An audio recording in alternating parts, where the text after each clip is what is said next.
Hi, I'm Jill. My decision is whether to Botox or not to Botox. I'm 74 years old. Now, I have to come clean because 16 years ago I had Botox. Because people were having Botox, it was seemed to be a little bit new at that time, and I wanted to be part of the crowd like we all are from time to time. Anyway, I went off to the clinic, sat down, nervous but excited, and she put the Botox injections in. And she said, don't worry. She said, it'll be okay. She says, you'll feel a lot better in yourself. You'll feel refreshed. She said, it takes about 5 days for it to start to kick in. So there I went home, all excited and giddy. 3 days passed, slight movement. 5 days passed. Things started to happen. This eye started to go down, and that one, started to go up. So I was getting a little bit panicky, but not knowing much about it. Thought, well, it's only 5 days, give it a chance, and we'll see. 5 days turned into a couple of weeks. Nothing changed. One continued getting higher, and the other one was still lower, quite low. So by that time, I was getting a bit worried. So I tried to get an appointment to see her about it, because I got an appointment for a month from having it done. And she said, if you want to come in, you can come in at a certain date, just give it time. Well, I got a bit panicky, so I went to see my doctor again. My doctors, you know, they're very understanding, they're lovely doctors. So I went in to see this doctor. And he said, yes, Jill, what's the problem? I said, well, doctor, I think I've done a silly thing. He looked at me. He says, yes. I said, I've had something called Botox done. And this eye, I can't see through it, I can't open it, and the other one's right high. So he came across and looked at me and examined me. And he said to me, Jill, it's just Botox, you've had it done. Is this the first time you've had it done? I said, yes. He went, why? I said, well, I just wanted to try it. He says, well, sometimes people do have these problems, but don't worry about it. It will wear off eventually, but it could take a few months, really, depending. It could take less. There's nothing I can give you for it. It's just time and patience, and don't do it again. So off I went.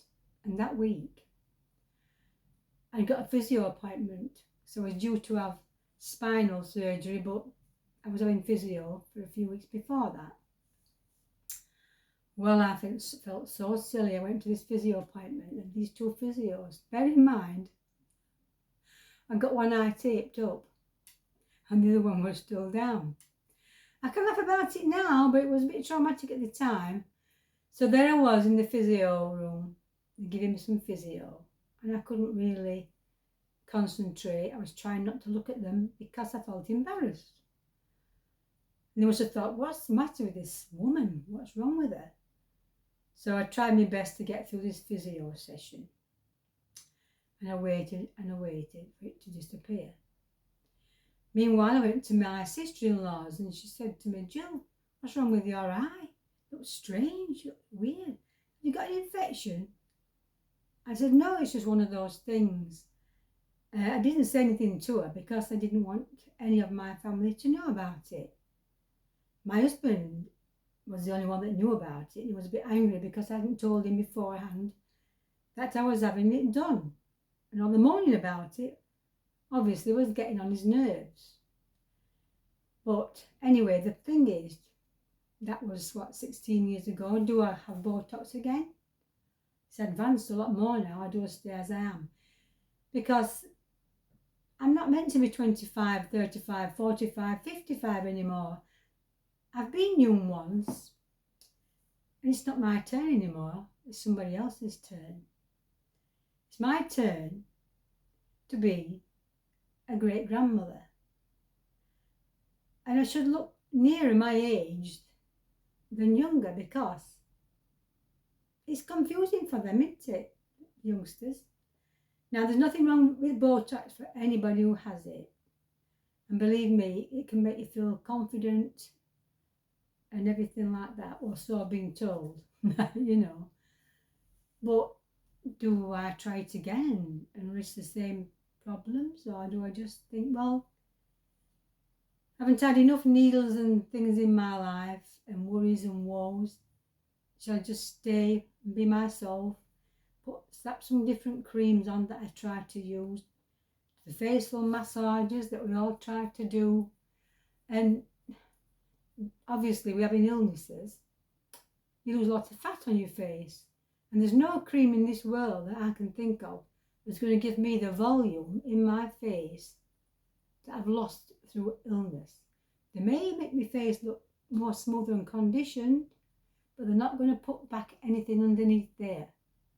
Only thing that's going to do under there, in my mind, is surgery. And I've had enough surgeries with this cancer surgery and other surgeries. I don't really want to go down there anymore. So I'm trying very hard to try and boost my skin up and boost it up with hyaluronic moisturising creams and gentle exercises. I'm not going to buy any of those machines that I've seen people using, because for a start, I haven't got the time to use it every day, so many times a day, or the patience. I've got too much going on in my life for all these things. But I'm open to any suggestions if anybody's got anything to help me.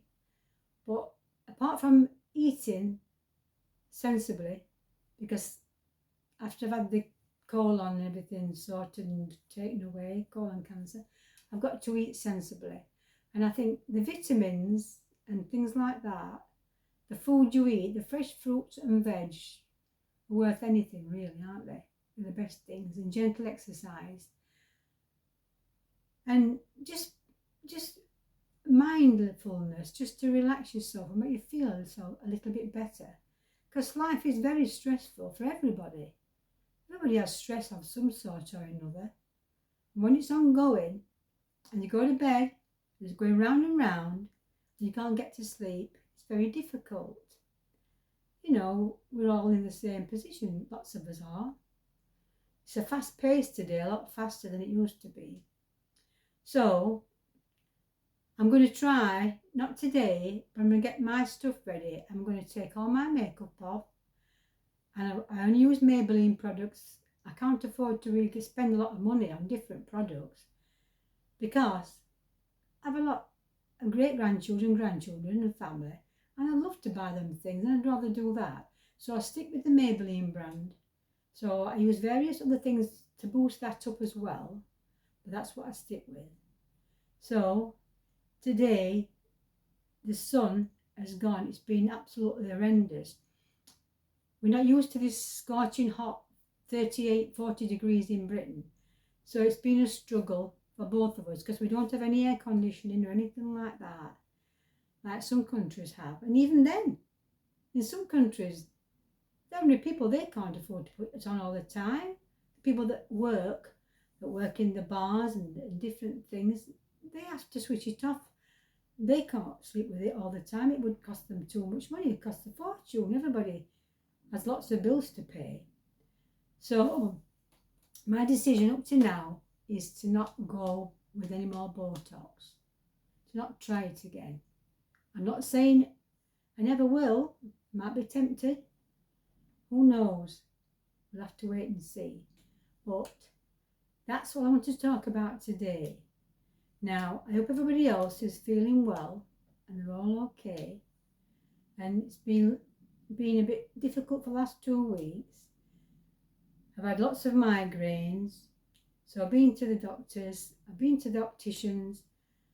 I've had to have a test yesterday, eye test, and I found a little scar on my cornea at the front, which is causing a little bit of a problem with the light reflecting into my eye. Now, it's not major, it's just a little niggle, but it's there, and there's no cure for it, because it's just in their eyes a minor thing, and I've got to learn to live with it.